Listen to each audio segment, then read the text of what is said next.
Hey hello guys, இன்னைக்கு 12th ஃபிசிக்ஸில் எலக்ட்ரோஸ்டாட்டிக்ஸில் book பேக்கில் 4th கொஷனில் இருக்கும். இது என்னன்னா, write a short note on superposition principle. So superposition principle நம்ம ஏன் யூஸ் பண்ணுறோம், அதோட பர்பஸ் என்னென்னா, இப்போ கூலும்ஸ் லாவை பொறுத்த வரைக்கும் ஏதாவது இரண்டு சார்ஜஸ் கிட்டப்பட்டு இருக்கக்கூடிய நிகழக்கூடிய ஃபோர்ஸை மட்டும் தான் அது கால்குலேட் பண்ண யூஸ் ஆகும். சப்போஸ் ஒரு சார்ஜ் மேலே மோர் தென் 2 or 3 or 4 or infinite amount of charges act ஆகுதுன்னா அதை கால்குலேட் பண்ண முடியாது. ஓகேங்களா?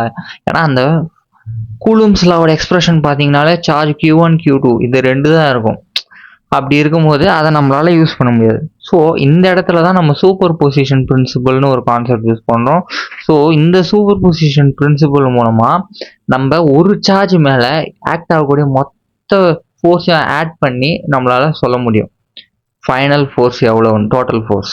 ஸோ அதான் இங்கே கொடுத்துருக்காங்க. The total force acting on a given charges equal to the vector sum of forces exerted on it by all other charges. So இந்த expression எழுதுனீங்கன்னா உங்களுக்கு மார்க்கு, இது ஒரு ஹாஃப் மார்க் இல்லை சம்டைம்ஸ் 1 மார்க் கொடுப்பாங்க.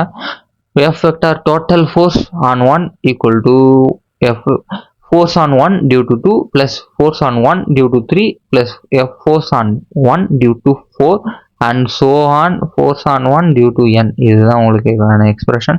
ஸோ இந்த எக்ஸ்பிரஷனை வச்சு ஒரு சார்ஜில் ஆக்ட் ஆகக்கூடிய மொத்த ஃபோர்ஸை நம்மளால் கால்குலேட் பண்ண முடியும். இதுக்கு புக்லேயே உங்களுக்கு ஒரு எக்ஸாம்பிள் சம் கொடுத்துருக்காங்க. அதை டீல் பண்ணுறப்போ உங்களுக்கு இன்னும் தெளிவாக புரியும். ஸோ நான் அந்த டயக்ராமை மட்டும் இப்போதைக்கு எக்ஸ்பிளைன் பண்ணிடுறேன். அப்கமிங் வீடியோஸில் அந்த சம் சால்வ் பண்ணுவோம். ஸோ அப்கமிங் வீடியோஸில் செம்ம சால்வ் பண்ணுவோம். ஸோ எக்ஸாம்பிள் 1.5 இதை பார்க்கலாம். இதில் வந்து என்ன கேட்குறாங்க, consider 4 charges located at 4 different points, calculate the force acting on charge Q1 due to all other charges. So ஓகேங்களா, Q1ல் ஆக்ட் ஆகக்கூடிய ஃபோர்ஸ் இந்த Q2 Q3 Q4 சார்ஜஸாலன்றதை கண்டுபிடிக்கணும். ஸோ நீங்கள் இதை எல்லாம் 3 சார்ஜஸையும் ஆட் பண்ணுவீங்க. ஆட் பண்ணி ஃபைனல் ரிசல்ட்டை கொடுப்பீங்க. இதுதான் இந்த டயக்ராம் கொஞ்சம் ஈஸியாக இருக்கும் உங்களுக்கு அண்டர்ஸ்டாண்டிங்கு, அதனால தான் இதை காமிக்கிறேன்.